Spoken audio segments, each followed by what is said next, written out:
शिवाय। ॐ नमो भगवते वासुदेवाय।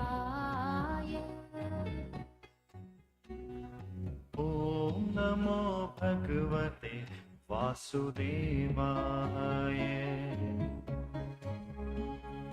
ॐ नमो भगवते वासुदेवाय। ॐ नमो भगवते वासुदेवाय।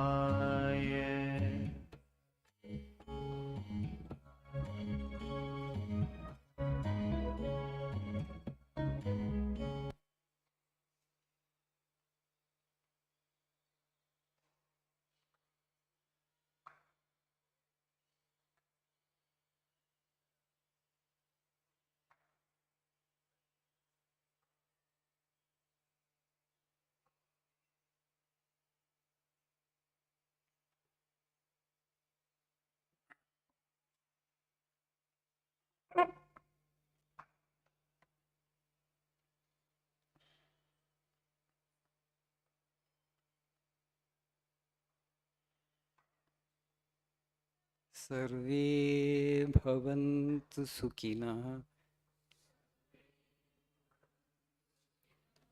सर्वे सन्तु निरामयाः, सर्वे भद्राणि पश्यन्तु, मा कश्चित् दुःखभाग् भवेत्। ॐ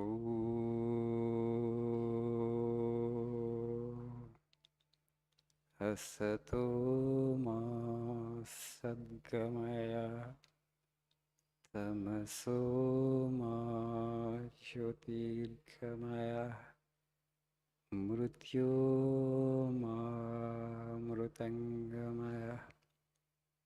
ॐ शान्ति शान्ति शान्तिः।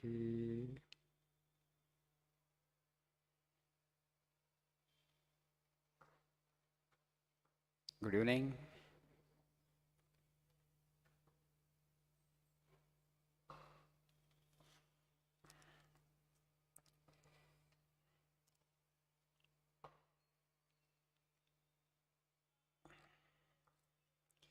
So today my topic is see good in all, but I think I have covered it already, so I'm not taking it up. So please see page number 79.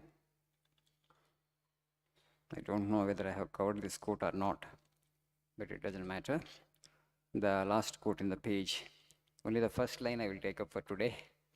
So that's also a big topic. I can't cover it in 10 minutes, but I will try my best.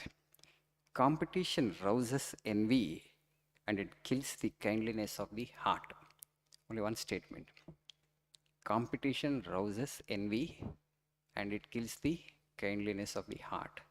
Competition just doesn't rouse envy, it also creates fear.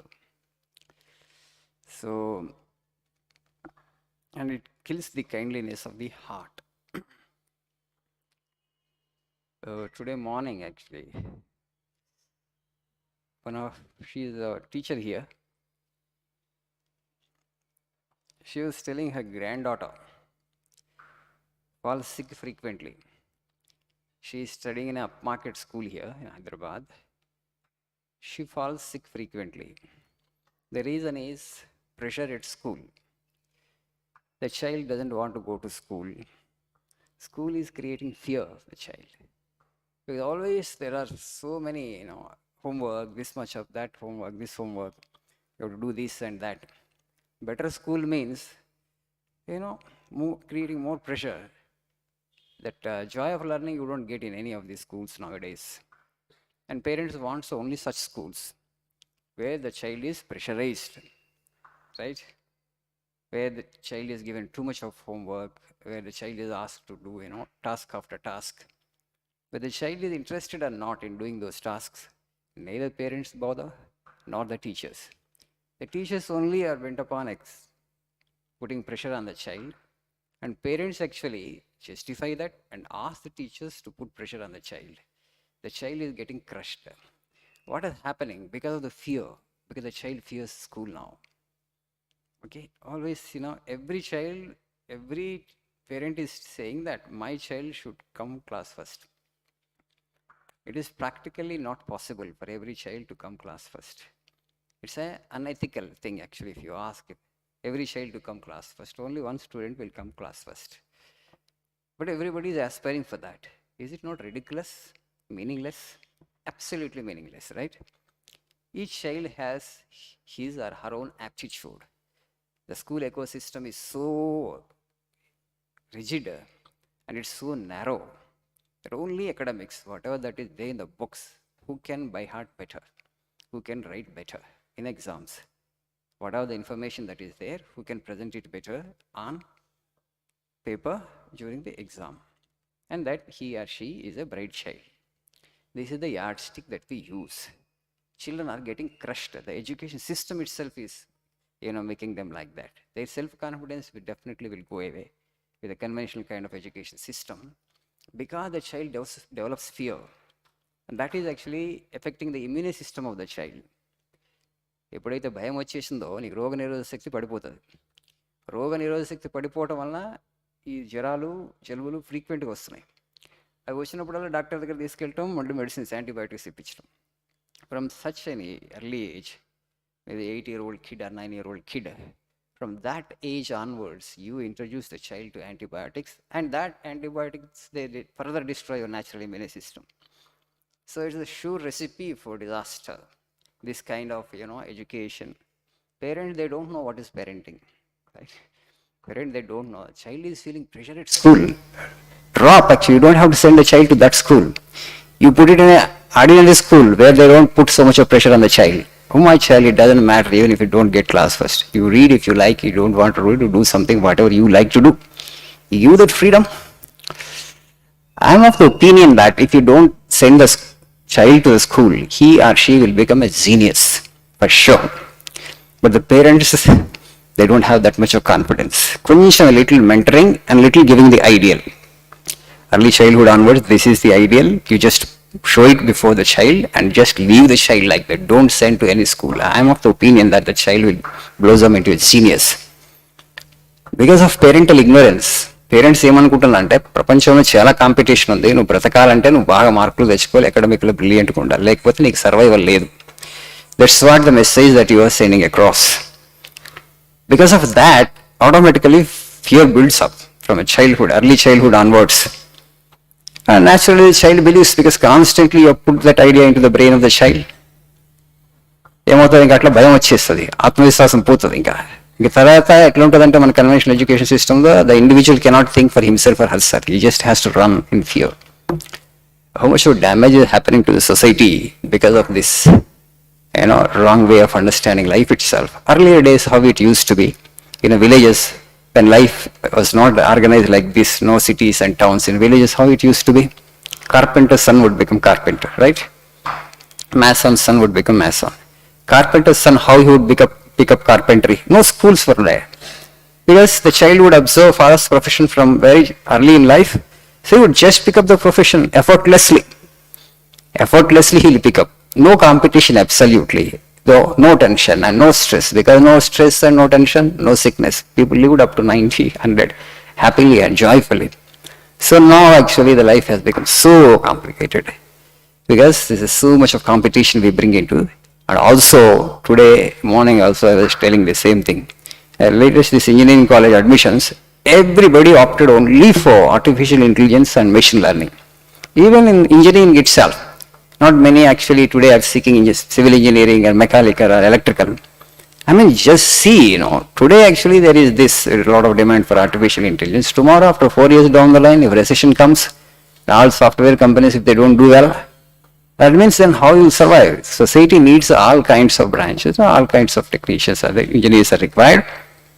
But just this street credulity, what others are doing, let me do also. That means nobody is thinking for himself or herself. Okay, others will go for software, that's their choice. No. What majority do, the remaining also are doing. This is the kind of thing that means the proof that we are not using our brains much. Everywhere. This level of ignorance, if suffering alone comes, what else will come? Suffering definitely will be there in the form of stress, in the form of fear, because of this kind of competition. We are creating artificial competition, and everybody is going for the same branch. We are creating competition. Why don't you appreciate diversity? Why don't you appreciate differentiation? So you follow your taste, follow your own aptitude. Don't go for it. Then civil engineering and evergreen, mechanical and electrical. Right? So much of infrastructure development is taking place in the country. Huge requirement is there for civil engineers and mechanical engineers. Massive infrastructure projects, doubling of lanes. The other day I went to Gujarat, and at Bombay, Ahmedabad, that bullet train actually. So high-speed train project is going on. How many cranes they are using to build bridges across multiple rivers, right? That would probably 1 lakh or 2 lakh crore investment is there. So much of infrastructure development is going on, and we need civil engineers, we need mechanical engineers. Obviously, there are so many power plants are coming. We need electrical engineers also. But why everybody is going for only artificial intelligence and machine learning and the blockchain? This is a kind of creation. This is, you are creating artificial competition, I'm saying. As if the present competition is not sufficient. So it's always important you think for yourself and learn to do what you really care to do or love to do. Don't follow the society, don't follow what the majority does. What you want to do, you do. That's all. So that kind of original thinking for oneself is very important. There is so much to do. That morning when somebody called me from Warangal, Swamiji, we are doing this, we are going to multiple schools, and on ethics we are giving a lot of talks, you must come for one day. I said, I don't want to waste my time coming to a particular school and giving a lecture on ethics and values. We have to change. Root and branch reform is required there. అంటే సమూలంగా ఈ విద్యా వ్యవస్థను ప్రక్షాళన చేయాలి. You want to do it, then come. I don't want to waste my energy just going to a single school. So the parental mindset has to change. You come and I'll give you the ideas, you put them into practice, and significant change will happen at school level itself, where the multiple skills will be important to children. That for children, going to school will become a joyful process. They will eagerly wait to go to school, not that parents have to push them and force them. So lot needs to be done in that direction. You come, I will share my ideas with you. He said that he will be coming on Sunday. So if you have any such ambition of changing, transforming the schools and to make them actually really fit to train the children, so that they will not have to struggle as much as we are struggling, and where you don't have to have any competition, you just effortlessly enter into a job. If you want to create that kind of ecosystem and environment by changing present existing schools, you are also welcome. Thank you. Nice evening.